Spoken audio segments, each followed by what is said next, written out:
নমস্কার বন্ধুরা, food and more SM চ্যানেলে আপনাদের সবাইকে জানাই স্বাগত। শীতকালে আমরা কড়াইশুঁটির কচুরি সবাই খেয়ে থাকি, কিন্তু আজকে আপনাদের সাথে শেয়ার করব কড়াইশুঁটির পরোটা রেসিপি। তার জন্য আমি এখানে কিছুটা পরিমাণ কাঁচা কড়াইশুঁটি নিয়ে পেস্ট করে রেখেছি।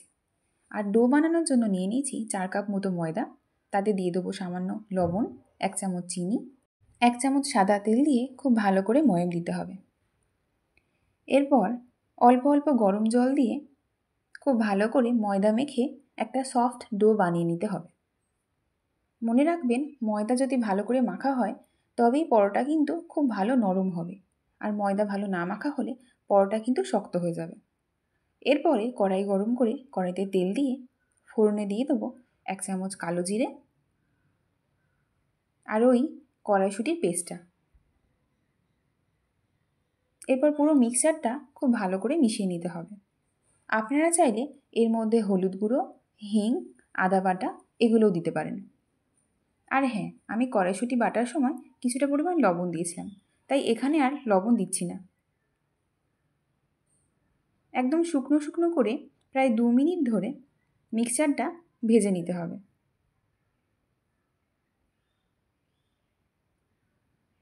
আমি এখানে কাঁচা মটরশুঁটি ব্যবহার করেছি, এতে পরোটার রঙটা একদম সবুজ হয় আর খুব সুন্দর লাগে দেখতে।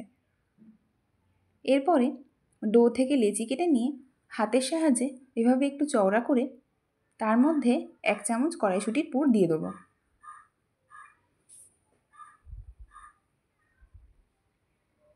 তারপর চারদিক থেকে এভাবে মুখটা বন্ধ করে দিতে হবে। তারপর হাতের সাহায্যে কিছুটা চেপে তৈরি করে নিতে হবে লেচিগুলোকে। দেখুন, এভাবে আমার সব লেচিগুলোই তৈরি হয়ে গেছে।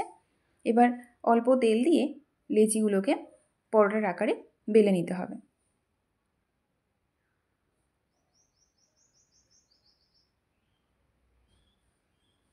এরপর কড়াইতে আবারও তেল দিয়ে পরোটাগুলো ভেজে নিতে হবে।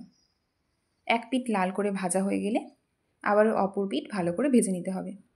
দেখুন কি সুন্দর একেবারে ফুলকো ফুলকো পরোটা হয়েছে, আর রঙটাও হয়েছে খুব সুন্দর, একদম সবুজ। সেদ্ধ করে নিলে কিন্তু কড়াইশুঁটি এত সুন্দর রঙ হতো না। আর এইদিকে দেখুন মাংসের ঝোল ফুটে গেছে। এবার গরম গরম কড়াইশুঁটির পরোটার সাথে সার্ভ করব খাসির মাংস। খুব সুন্দর লাগে খেতে। আজকে আমাদের ডিনারের রেসিপি ছিল এটা। আপনারা অবশ্যই বাড়িতে এভাবে বানিয়ে দেখবেন আর জানাবেন কেমন লাগলো। ভিডিওটি আপনাদের যদি ভালো লেগে থাকে তাহলে অবশ্যই লাইক করবেন, শেয়ার করবেন এবং সাবস্ক্রাইব করে আমাদের চ্যানেলটার পাশে থাকবেন।